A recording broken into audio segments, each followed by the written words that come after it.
से अब हजरत हुसैन के हवाले से 3 पैगाम सिर्फ बाकी हैं। बड़ी कम मुद्दत में ये पैगाम भी आपकी दरमियान से रुखसत होने वाले हैं। मैं दिल से दुआ करता हूँ अपनी बस्ती वाले को कि ये जब जलसा हो रहा था तो लोग कह रहे थे कि इस जलसे की वजह से लोग मुहर्रम छोड़ देते, इसलिए इस जलसा को आगे होना चाहिए। तो मैंने पकड़ लिया, नहीं भाई, तब तो और हर साल जलसा पीछे करेंगे, आगे कभी नहीं जाएंगे। आगे जाएंगे तो ये जलसा सुनने वाले लाठी लेकर के मुहर्रम बनाए। अब इस जलसे को देखिए, किसकी इसकी खूबी को देखिए कि पिछले साल ये जलसा हुआ था, बहुत कम वक्त के लिए जलसा हुआ था। इमारत शरिया के नाजिम मुफ्ती सोहराब साहब दामत बरकात उबाइद, अल्लाह ने उनकी ज़बान में तासीर रखी, लोगों ने अमल कर लिया। आप देखिए चवन्नी भर लोगों ने अमल किया, पूरी बस्ती पर धाक बैठ गई। और मुझे उम्मीद है कि इस बार 98 लोग अमल करेंगे। हाथ उठा करके वादा कीजिए इंशाअल्लाह अमल करेंगे। दायां बायां हो जाएगा, हाथ उठाइए इंशाअल्लाह। खैर माशाअल्लाह डेज ब्रेक मार रहे हैं, बेदारी है। अल्लाह जज़ाए खैर दे, अमल से और दिल से अल्लाह आपको मुकम्मल तैयार फरमाए। अब दिखाने के लिए जा रहा हूँ हजरत हुसैन क्या थे, जरा ध्यान से इसको सुनिएगा। बचपन है, छोटे हैं, इतनी छोटी उम्र है कि लोग गोद में उठाते। तो पहले खलीफा हजरत अबू बकर हैं, देखा कि हजरत हुसैन खेल रहे, उठाया और बोसा लिया, और बोसा लिया, सर को चूमा। तो अली ने कहा, हजरत अली ने कहा कि अबू बकर भूल गए ये बेटा किसका है? का याद है कि अली का बेटा है, नबी का चेहरा है, इसलिए चूम रहा हूं। अमीर मुआविया रज़ी अल्लाह अन्हु अपने कासिद को भेज रहे मुल्क शाम से, जाओ मदीना, एक जवान कोने में मिलेगा, उससे मेरे लिए दुआ कराना। करे नाम पता तो बता दीजिए। करे नबी की अदा ढूंढना, जिस जवान के अंदर मिल जाए उसी से दुआ करना, वो अली का बेटा होगा मगर नबी की अदा होगी, पहचान में आ जाए। तीसरा नमूना ध्यान से आप सुनिएगा। हजरत उमर रजी अल्लाह ताला अन्हु अपने बेटे को 2000 रुपया महीना देते थे और हजरत हुसैन को 5000 रुपया देते थे महीना। अपना बेटा बड़ा है, जवान है, हजरत हुसैन छोटे हैं, बाप का फैसला है, बाप खलीफा हैं हजरत उमर, बेटे को 2000 और हजरत हुसैन को 5000। तो बेटे ने इतराज किया, अब्बा हुजूर मैं आपका बेटा हूँ, मैं जवान हूँ, मैं तलवार उठाता हूँ, जंग में जाता हूँ, आप हमको 2000 रुपया देते हैं और ये छोटा सा बच्चा है, आप इसको 5000 रुपया देते हैं। कहा बेटे इस बच्चे से मुकाबला मत करना, तुम गुलाम ज्यादा हो, ये शहजादा है, नबूवत का शहजादा है। जो इसका नाना वो तुम्हारा नहीं, जो इसकी नानी वो तुम्हारी नानी नहीं, जो इसकी माँ इसकी खाला वो तुम्हारी खाला नहीं। बेटा हुसैन से मुकाबला मत करना, तू गुलाम है, गुलाम का बेटा है, और हुसैन फातिमा का शहजादा है और नबी का शहजादा है। 3 बात आपके सामने रखने के लिए जा रहा हूं और मैं दिल से दुआ करता हूं अल्लाह आपके बच्चे को हजरत हुसैन जैसा होनहार अता फरमाए, होनहार बनाए। ध्यान से सुनिएगा, जल्दी से निकल जाए। हजरत हुसैन ने हजरत अली से पूछा कि अब्बा ये बताइए मुझसे मोहब्बत है? कहाँ है? क्या मेरी माँ से मोहब्बत है? कहाँ है? क्या मेरे नाना से मोहब्बत है? कहाँ है? क्या मेरी नानी से मोहब्बत है? कहाँ है? क्या मेरी खाला से मोहब्बत है? कहाँ है? मेरे रिश्तेदार से मोहब्बत है? कहाँ है? हजरत अली कहने लगे कि और कितना पूछोगे, पूरा रंगपूरा ही सवाल कर लोगे? तो कहा कि अब्बा हुजूर आपका दिल है या डब्बा? पूरा रंगपूरा आ गया। मैं तो समझ रहा था कि सिर्फ अल्लाह से मोहब्बत हो। इससे अंदाजा कीजिए कि कितनी बड़ी शान रखते थे। हजरत उमर रजी अल्लाह ताला अन्हु को रिलीफ बांटना था, हर मुसलमान के बच्चे को रिलीफ देना था। तो उनको पूछना था मजमा से, भाई किस उम्र के बच्चे को सरकारी पैसा मिलना चाहिए? दांत टूटे तब, दूध छोड़े तब, 2 साल का हो जाए तब, पैदा हो तब, कब देना चाहिए? तो किसी के पास जवाब नहीं था। हजरत हुसैन बचपन में हैं, खड़े होकर के सवाल करते, चचा जान मुझे इजाजत दे दो, 2 मिनट में जवाब दे दूंगा। कहा कि ये क्या बात है? तो कहा कि बेटा जवाब दो। कहा जब बच्चा पैदा होता है तो वो रोता है, हंसता नहीं है, उसको हंसाना पड़ता है। वो बच्चा रोता रहता है, वो रो करके ये बताता है कि सरकार के खजाने में मेरा हिस्सा लग गया, जब तक नहीं दोगे मैं BBC लंदन चुप बैठने वाला नहीं। हजरत उमर ने कहा शाबाश बेटे, मसले को हल कर दिया। मसला समझ में आ गया कि बच्चा जैसे ही पैदा हो सरकार के खजाने से उसको सरकारी पैसा मिलना चाहिए। आखिरी बात बताने के लिए जा रहा हूँ, ध्यान से सुनिएगा और आपसे वादा लेना चाह रहा हूँ। हजरत हुसैन के पास एक आदमी आया पैसा लेने के लिए, कहा 100 रुपया दे दीजिए। तो हजरत हुसैन ने उनको 1000 रुपया दिया। तो बगल का जो आदमी था वो बोला कि आप फजूल खर्ची कर रहे हैं। उस आदमी ने 100 रुपया मांगा था, आपको 100 रुपया देना चाहिए, आपने 900 रुपया बढ़ा करके दे दिया, ये फजूल खर्ची है। तो हजरत हुसैन ने कहा कि तुम्हारी समझ में ये फजूल खर्ची है, लेकिन मेरी समझ में ये नबी की सुन्नत है, मैंने उस पर अमल किया। हाथ उठा करके वादा कीजिए, दूसरे का खाएंगे अपना बचाएंगे। हाथ उठाइए, इंशाल्लाह बिल्कुल सही जा रहा है। देखिए 2-4-5 आदमी हाथ उठा रहे हैं।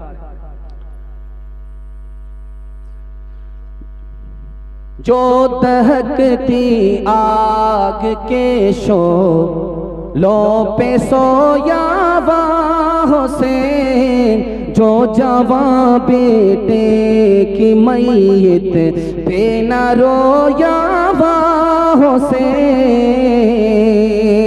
जिसने अपने खून से करबल को धोया वा हुसैन, जिसने अपने खून से करबल को धोया वा हुसैन, जिसने अपने खून से करबल को धोया वा हुसैन, जिसने अपने खून से करबल को धोया वा हुसैन, जिसने अपने खून से करबल को धोया वा हुसैन, जिसने सब कुछ खो के भी कुछ न खोया वा हुसैन, जिसने सब कुछ खो के भी कुछ न खोया वा हुसैन। अब आइए कूफा के लोग कैसे थे और कैसे मुनाफिक थे, ये दिखाने के लिए जा रहा हूँ। हजरत हुसैन के हवाले से पैगाम आ रहा है, इसमें आपको समझ में आ जाएगा कि सच्चाई क्या है, दिखाने के लिए जा रहा हूँ। आदमी मुनाफिक बनता है 2 वजह से, लालच में, खौफ में। किसी ने तलवार की धमकी दे दी, अब खौफ में वो हक का साथ छोड़ देता है, और किसी ने पैसे का लालच दे दिया तो रिश्वत में बिक जाता है, हक का दामन छोड़ दिया, बातिल के सफ में खड़ा हो जाता है। इमाम हुसैन को मदीना से बुलाया किसने? कूफा के लोगों ने, लेकिन यजीद ने तलवार का खौफ दिया और पैसे का लालच दिया, बदल गए। जो इमाम हुसैन के साथ खड़े होते वो यजीद की सफ में खड़े हो गए। और आज भी देखेंगे मौलाना तारिक जमील साहब दामत बरकातुम कह रहे थे कि हम लोग हुसैन हुसैन करते रहते, लेकिन काम किसका कर रहे हैं? यजीद का। यजीद की सफ में हम लोग खड़े रहते हैं। हम इतने गुमराह हो चुके हैं कि हमारी आंख पर पर्दा पड़ा हुआ, हमको समझ ही में नहीं आता कि हम कहाँ हैं, हजरत हुसैन के साथ है या यजीद के साथ। तो हजरत हुसैन जब आए, खत दिखाया कि देखो मैंने, ये तुम्हारा खत है, तुमने खत लिख करके मुझको मदीना से कूफा बुलाया है, अगर तुम नहीं बुलाते तो मैं नहीं आता, तुम्हारा खत है और आज तुम मेरे साथ नहीं हो, यजीद की सफ में हो। तो उधर से 30 तीर बरसा दिया, और जानते हैं कितना तीर पड़ा था? 32 तीर हजरत हुसैन के जिस्म में आकर के पैवस्त हुए थे, 32 तीर। और तलवार चला दी। तलवार कितनी चली है? 43 तलवार चली है। 32 तीर 43 तलवार उस आदमी के ऊपर पड़े, फिर भी वो आदमी जिंदा है। बताइए कैसी जान थी, कैसा ईमान था। उसके बाद उन्होंने कहा कि लोगों मुझे नमाज पढ़ने दो, कुरान पढ़ने दो, मदीना वापिस जाने दो। कहा मदीना वापिस जाने नहीं देंगे, कुरान पढ़ने नहीं देंगे, नमाज पढ़ने नहीं देंगे। तो हजरत हुसैन ने कहा अल्लाह क़यामत तक तुम्हें कुरान से महरूम करे, अल्लाह क़यामत तक तुम्हें मदीने से महरूम करे, अल्लाह क़यामत तक तुम्हें मस्जिद और जमात से महरूम करे। आज भी उसका असर आप देख लीजिए, जो लोग लाठी खेलते हैं वो कुरान से दूर, मस्जिद और नमाज से दूर। ये असर किसका है? यजीद का असर है और हजरत हुसैन की बद्दुआ का असर। 5 तोहफे हजरत हुसैन ने अता फरमाए। पहला काम किया हजरत हुसैन ने सबर किया, मातम नहीं किया। अपने घर वाले से कहा जब मैं मर जाऊं, शहीद हो जाऊं तो मातम मत करना। सबर किया, मातम नहीं किया। दूसरा काम, करबला के मैदान में हजरत हुसैन ने क्या किया? कुरान पढ़ा, मरसिया पढ़ने नहीं दिया। तीसरा काम क्या किया? जिस वक्त शहीद हुए हैं रोजे की हालत में थे, रोजा तोड़ा नहीं था। चौथा काम यह किया कि कला तीर की बारिश हो गई, तलवार की बारिश हो गई, फिर भी वक्त पर नमाज अदा की है, कसा नहीं किया। और दूसरी बात क्या है, सर कटा दिया लेकिन यजीद के हाथ में हाथ नहीं दिया। ये 5 काम किए हजरत हुसैन ने। एक मिसाल है, पैगाम खत्म कर रहा हूं।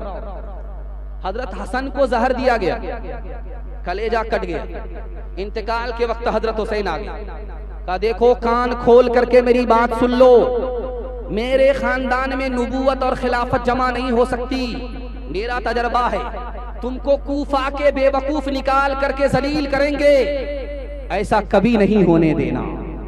यजीद को इमाम अमीर मुआविया रज़ी अल्लाह ने नसीहत किया, मुझे डर है तो हुसैन की तरफ से डर है, हुसैन को इराक के मक्कार निकालेंगे तुम्हारे खिलाफ, और वो अगर निकलें और तुमसे मुकाबला हो जाए, तुम गालिब आ जाओ, तो हजरत हुसैन से दरगुजर करना, चूंकि वो नवासे रसूल हैं और हमारे रिश्तेदार हैं। देखिए खतरा महसूस हो चुका था।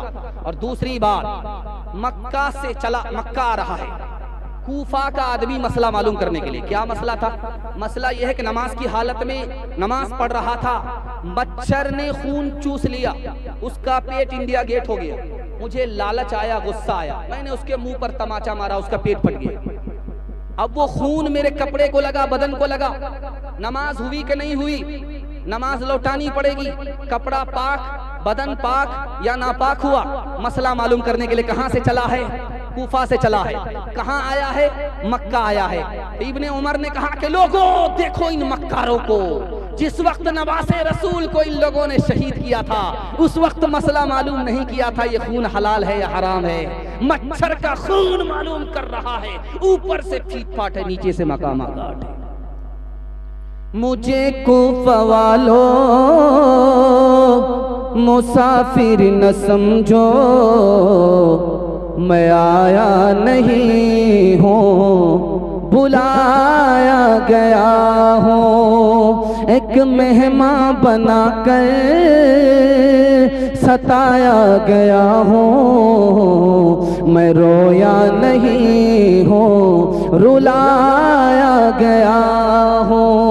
खीमा जलाया, सामा भी लूटा, गुंचा भी टूटा, गुलिस्तां भी लूटा, गुंचा भी टूटा, गुलिस्तां भी लूटा, बहिश्ते बरी में मकान बन रहा है, मैं उजड़ा नहीं हूँ, बसाया गया हूँ।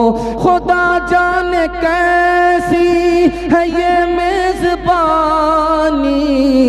72 प्यासों का है बंद पानी, 72 प्यासों का है बंद पानी, मुक़द्दर में है जा में कौसर का पीना, मैं प्यासा नहीं हूँ, पिलाया गया हूँ। जो झुकता था सरबार गाहे खुदा में, वही सर कलम हो गया करबला में, वही सर कलम हो गया करबला में। शहादत की मंजिल को पाया है हमने, मैं मुर्दा नहीं हूँ, जिलाया गया हूँ। आखिरी पैगाम।